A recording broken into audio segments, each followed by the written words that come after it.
Hi everyone, అందరూ బాగుండాలని మనస్ఫూర్తిగా ఆ దేవుడిని కోరుకుంటున్నానండి. ఈరోజు మీకు హార్డ్ వర్క్ ఉన్న పవర్ ఏంటో, దానివల్ల మనం ఎలా రియలైజ్ అవుతామో ఒక స్మాల్ స్టోరీ చెప్దాం అనుకుంటున్నానండి. స్టోరీలోకి వస్తే, ఒక రైతు ఉన్నారు. హార్డ్ వర్క్ అంటే ఎవరండి? రైతే కదండి. రైతు చేసినంత హార్డ్ వర్క్ ప్రపంచంలో ఎవ్వరూ చేయరండి. ఆ విషయం మీకు తెలిసిందే కదా. ఎందుకంటే మనం ఇప్పుడు తింటూ ఉన్నామంటే ఆ ఫుడ్ అనేది ఆ రైతు పడిన చెమటూర్చిన కష్టం వల్లేనండి. అది అందరికీ తెలిసిందే కదా. సో అందుకని ఆ రైతు స్టోరీయే మీకు ఒక చిన్న స్మాల్గా ఎగ్జాంపుల్ ఇద్దాం అనుకుంటున్నాను.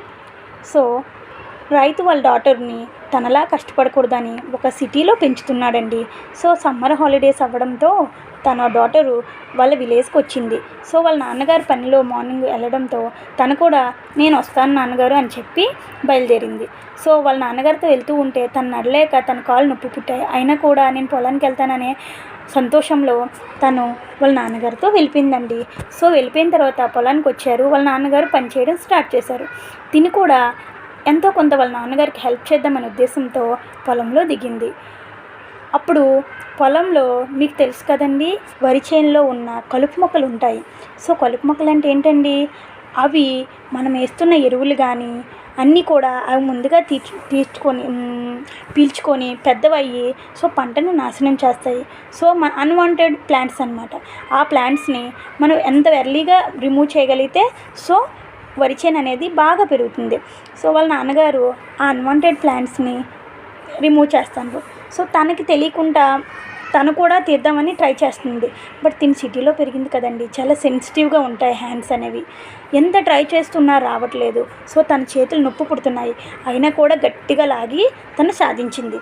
సో సాధించడం బట్ తన చేతులు అనేవి చాలా రెడ్గా, మీకు తెలుసు కదా ఎంత రెడ్గా అయిపోతాయో, అలా రెడ్గా అయిపోయేవి. సో వాళ్ళ నాన్నగారితో కాసేపు అలాగా హెల్ప్ చేసింది. బట్ 2-3 మొక్కలు తీసేసరికి తను చేయలేకపోయింది.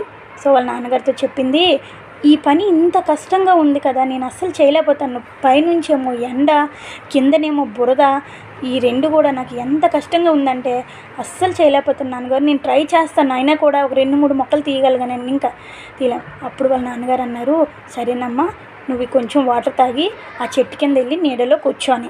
సో తను అలా చెట్టు కింద నీడలో కూర్చుంది. కానీ వాళ్ళ నాన్నగారు చేస్తున్న పని తను చూస్తూ ఉండలేకపోతుంది. సో తనకు అప్పుడు ఒక మంచి ఆలోచన వచ్చిందండి.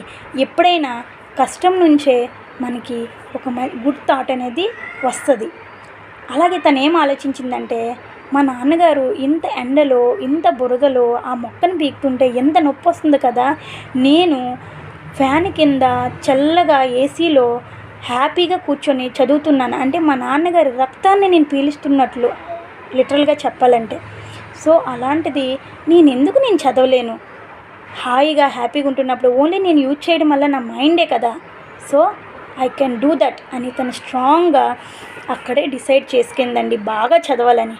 సో తను వెంటనే నెక్స్ట్ డే స్టార్ట్ అయ్యి, నాన్నగారు నాకు సెలవులు ఫినిష్ అయిపోయి నేను వెళ్ళిపోతానని తను హాస్టల్కి వెళ్ళిపోయింది. ఇంకా అప్పటి నుంచి స్ట్రాంగ్గా బుక్స్ పట్టుకొని అన్ని ఫ్యాకల్టీ ఫెసిలిటీస్ లేకపోయినా తను ఓన్గా కష్టపడి చదివి డాక్టర్ అయ్యిందండి.